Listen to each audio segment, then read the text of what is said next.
एका पक्षाचा पदाधिकारी आपल्याच पक्षाच्या विद्यमान आमदाराकडे 1 कोटीची खंडणी मागतो. आमदारही ती द्यायला तयार होतो. आधी 10 लाख द्यायचे ठरलं आणि एका हॉटेलात पैसे घ्यायला बोलावलं. तिथे हे पदाधिकारी महाशय 10 लाख घेताना रंगे हात सापडले.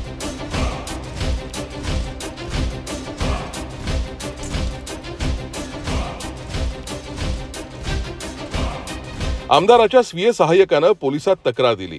FIR फाटला. एवढं सगळं होऊन पण ही गोष्ट मराठी मीडियाला मात्र समजलीच नाही. एकाही टीव्ही चॅनलवरती झळकली सुद्धा नाही. याचं कारण होतं त्या पदाधिकारी आणि आमदाराचा पक्ष. ते दोघे होते माननीय शरद पवारांच्या पक्षाचे, सुप्रियाताईंच्या पक्षाचे. मराठी माध्यमं आपल्या मालकाच्या घोटाळ्यांची बातमी देतील कसे? त्यांनी खाल्ल्या बिस्किटांना जागून इमाने इतबारे चाकरी केली. यात आश्चर्य ते काय? मागे नाही का काही दिवसांपूर्वी 2 राजकीय पक्ष एकत्र आले म्हणून आपापल्या कार्यालयात मराठी पत्रकार आनंदानं नाचत होते. मालकाच्या आनंदात चाकर देखील सामील झाले तर कुठं बिघडलं? तरी जाता जाता त्या पदाधिकारी आणि आमदाराची नावं सांगूनच टाकतो.